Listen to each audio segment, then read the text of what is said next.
Hello and welcome to the stories of Northern life from the Sault Ste. Marie Museum. Thank you so much for being here. With every episode, you are learning a little more about Sault Ste. Marie history and gaining a greater appreciation of our northern community, the moments, the people, and the places. The Sault Museum is here to preserve your history, but also to share it in as many engaging and entertaining ways as we can. Your support and engagement with our content keeps the cycle going and allowing us to expand and grow, offering more back to you, our community. So thank you. Season 2 of the Stories of Northern Life podcast is coming soon. Until then, we are resharing a few episodes over the past 2 years. That's 100 episodes that we love and think that you will too.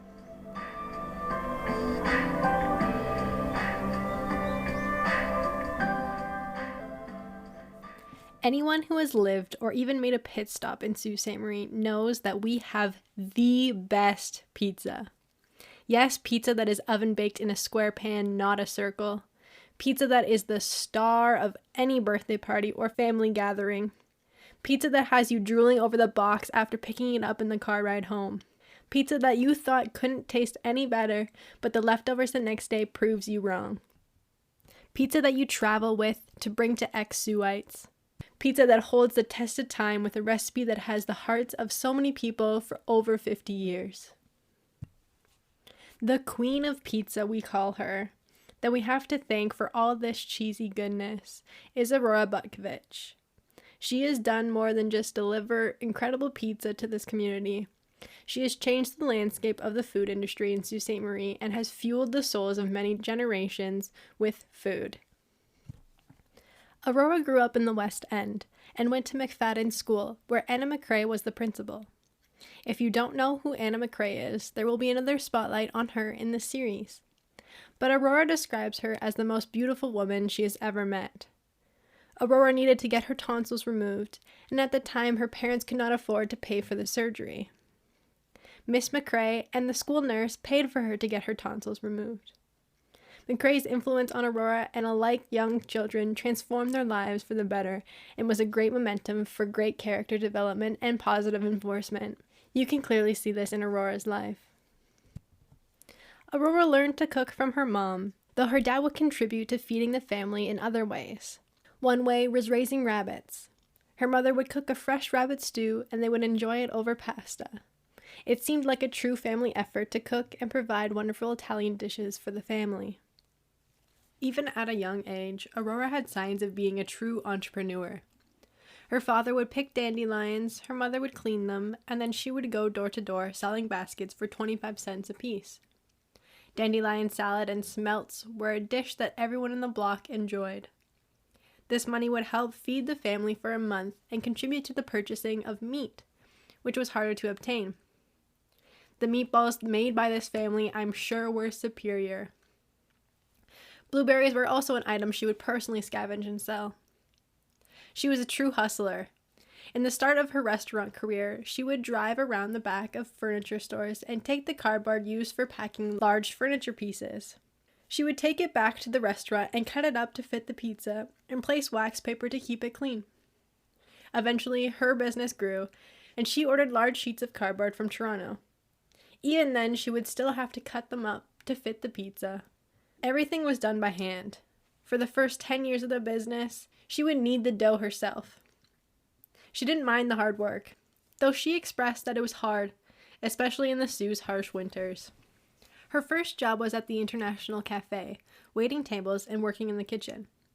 Then Ramos Sangetta bought Vic's Lunch, which is now known as the West Side Cafe. She worked there for 3 years until she opened her own place, Aurora's Lunch, in 1950. It was just a small place with a lunch bar. It was located on the corner of Albert and James Street, but this location was not providing the exposure Aurora desired. She explained that people in the East End were timid to come over to the West End. There was an unspoken rivalry. So she bought a pizza oven and moved to Bruce Street in the middle of the city in 1956, and slightly changed the name to Aurora's Pizzeria. This was when her pizza recipe started to get some notice.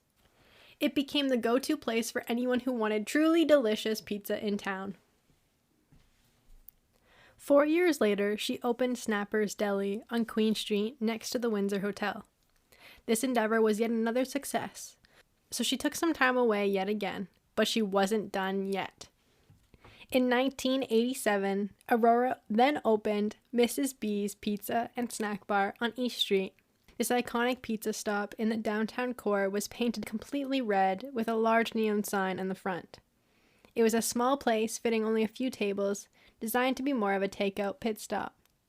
This original location closed after 30 years, though there was another location that opened in 2012 on Great Northern Road that then took full concentration by the new owners. In the original location's place, you can now find another pizza joint, East Street Pizza. Though the exterior has been painted black, the pizza oven is still baking and feeding the community pizza inspired by Miss Aurora. 4 endeavors are no small achievement. She has passed down 2 that are in good hands, flourishing even 8 years after her passing. Aurora grew 4 successful businesses and will surely be remembered for her recipes, but she will also be remembered for her admirable zest for life and infectious charm.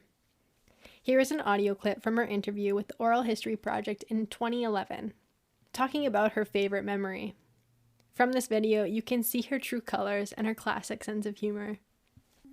My favorite memory was when I first made gnocchi, and they didn't turn out, and I was living at my mother-in-law's upstairs in the attic, and I didn't want them to know that my gnocchis didn't turn out.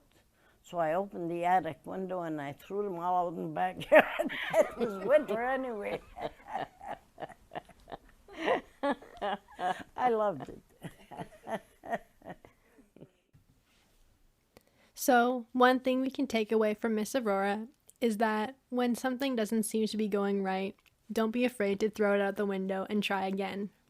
Being an entrepreneur takes passion, dedication, determination, and drive. All things Aurora had from a young age.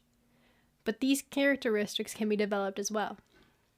Aurora gained a little experience working in the restaurant and believed in herself enough to give it a shot herself. It's most definitely not as simple as that, but it takes planning and goal setting as well. Nevertheless, it is still possible. I encourage you to all tap into your entrepreneurial spirit, whether or not you're looking to start a business. But if you are, go for it. Try and try again.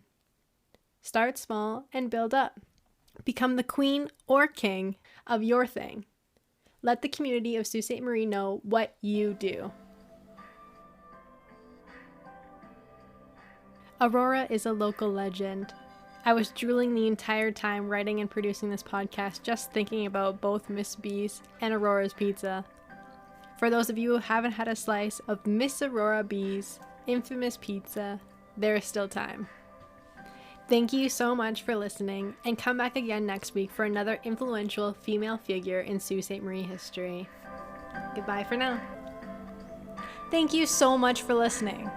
Be sure to follow the Sault Museum on Instagram or Facebook to get the most up-to-date information on what we are up to and more Sault Ste. Marie history, of course.